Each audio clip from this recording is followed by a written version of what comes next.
Good evening friends, Mithu's creation cooking থেকে মিঠু বলছি। আমার অঙ্গনে সকল বন্ধুকে স্বাগত। আমি অনেক রকম রেসিপি বন্ধুদের তোমাদের সাথে শেয়ার করেছি। আজকে আমি একটা অন্যরকম রেসিপি তোমাদের সাথে শেয়ার করব। তা দেখতে থাকো যে আমার রেসিপিটা কী এবং কী আমি তোমাদের সাথে শেয়ার করতে চাইছি। দেখো, কড়াইতে সর্ষের তেল দিয়ে ভালো করে গরম করে চিংড়ি মাছ নুন হলুদ মাখিয়ে আমি ভেজে নিচ্ছি। চিংড়ি মাছ বাঙালির খুব প্রিয় এবং সারা বছর বাজারে পাওয়া যায় এবং আমরা খাই, ও যে কোনো সবজিতে এটা দিলে সেটার স্বাদ একদম বদলে যায়। বারবার খেয়েও আমাদের মুখে কিন্তু অরুচি আসে না। কড়াইতে আরেকটু তেল দিয়ে দিলাম মাছ ভাজার তেলের মধ্যে। তার মধ্যে দিয়ে দিলাম কালো জিরে ও কাঁচা লঙ্কা। কালো জিরে কাঁচা লঙ্কাটা হয়ে এলে দিয়ে দিলাম ডুমো ডুমো করে কেটে রাখা ঝিঙে।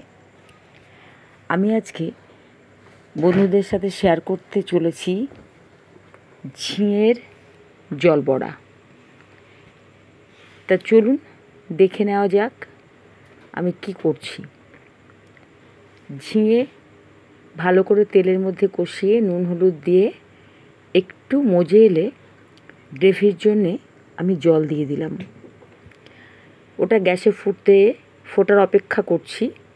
আর এদিকে মিক্সিতে আমি দিয়ে দিলাম 100 গ্রাম ভেজানো মটর ডাল, 8-10টা কাঁচা লঙ্কা, 1 ইঞ্চি পরিমাণ আদা ও কিছুটা চিংড়ি মাছ ভাজা। এটা কিন্তু ভাজা চিংড়ি।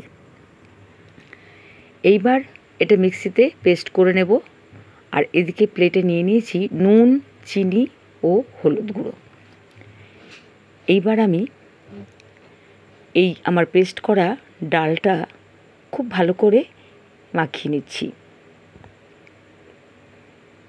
এই সবজিতে একদমই মশলা লাগে না এবং এটা খুব টেস্টি হয়, খেতে খুবই ভালো লাগে।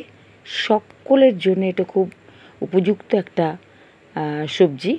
বয়স্ক, বাচ্চা, রুগী, সুগার, প্রেশার সবাই খেতে পারবে।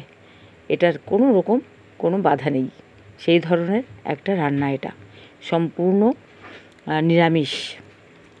আমি এখানে নিরামিষ এই কারণে বললাম যে আমি পেঁয়াজ রসুন ব্যবহার করিনি।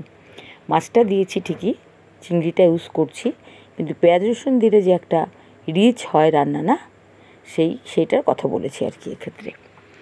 তা এই জল বড়াটা কিন্তু চিংড়ি ছাড়াও করা যায় এবং সেটা সম্পূর্ণ নিরামিষ হতো চিংড়ি ছাড়া করলে, কিন্তু আমি এখানে একটু স্বাদ বাড়ানোর জন্য চিংড়িটা দিয়েছি। চিংড়িটা দিলে একটা অন্যরকম গন্ধ হয়, স্মেলটাতেই মনে হয় শুধু খাই। আর স্বাদ তো বাড়াবেই। ব্যাস, আমার রান্না হয়ে গেছে, বড়াগুলো সেদ্ধ হয়ে গেছে। এবার আমি 1 চামচ, ছোটো চামচের 1 চামচ চিনি দিয়ে দিলাম। খুব ভালো করে একটু নেড়ে চেড়ে ফুটিয়ে নিলাম। গ্রেভি খুব একটা বেশি থাকে না, তবে একটু থাকে। রেডি একদম সার্ভ করার জন্যে। একদম গরম ভাতে প্রথম পাতে আপনারা এটা খেয়ে দেখবেন, কি দুর্দান্ত স্বাদ। বন্ধুদের অনুরোধ করব করে খাওয়ার জন্যে। নমস্কার, সকলে ভালো থাকবেন।